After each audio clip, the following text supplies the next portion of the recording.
जय माता दी। आप सभी का बहुत बहुत स्वागत है। आज हम आपको 13वें अध्याय के बारे में बताएंगे। पिछले अध्याय में हमने आपको देवी माँ की स्तुति के बारे में बताया था। सूरत और वैश्या को देवी का वरदान। ध्यान, जो उदय काल में सूर्य मंडल की कांति धारण करने वाली है, जिसकी 4 भुजाएं और 3 नेत्र हैं, वे अपने ही हाथों में पास, अंकुश, वर एवं अभय की मुद्रा धारण की रहती है। उस शिवा देवी का मैं ध्यान करता हूँ। ऋषि कहते हैं, राजन, मैं तुमसे देवी के उत्तम महात्म्य का वर्णन करता हूँ।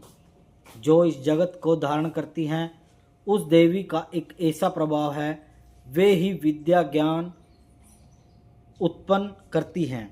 भगवान विष्णु की महामाया रूपा उस भगवती द्वारा ही तुम ये वेश्या तथा अन्याय विवेक की जन मोहित हुए तथा आगे भी मोहित होंगे। महाराज, तुम उन्हीं परमेश्वरी की शरण में जाओ। आराधना करने पर वे मनुष्य को भोग, स्वर्ग तथा मोक्ष प्रदान करती है।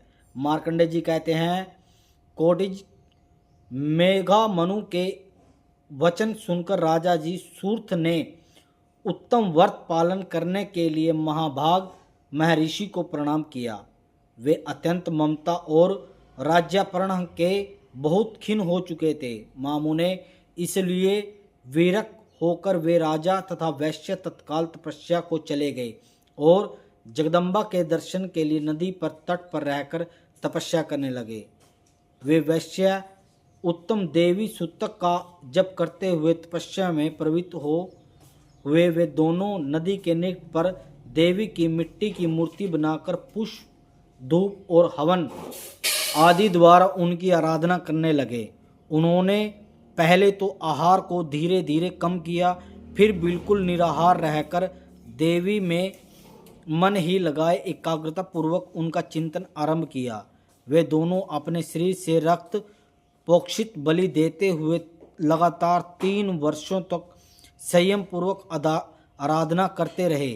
इस प्रकार प्रसन्न होकर जगत को ध्यान धारण करने वाली चंडिका देवी ने प्रत्यक्ष रूप से दर्शन देकर कहा। देवी बोली, राजन तथा अपने कुल को अनादित करने वाले वैश्य, तुम लोग जो वस्तु की अभिलाषा रखते हो वह मुझसे मांगो, मैं संतुष्ट हूँ, अतः मैं वह सब कुछ दूंगी। मार्कंडेय जी ने कहा, तब राजा ने दूसरे जन्म में नष्ट न होने वाले राज्य मांगा। तब इस जन्म में शत्रुओं की सेना को बलपूर्वक नष्ट करके ही पुण्य अपना राज्य प्राप्त कर लेने के लिए वरदान मांगा। वैश्य का चित्त संसार की ओर से खिन्न एवं विरक्त हो चुका था। वे बड़े बुद्धिमान थे, अतः समय उन्होंने तो ममता और अहंता रूप आसक्ति का नाश करने वाला ज्ञान मांगा।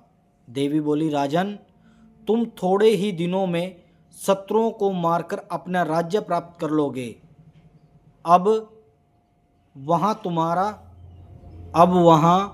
तुम्हारा राज्य स्थिर रहेगा।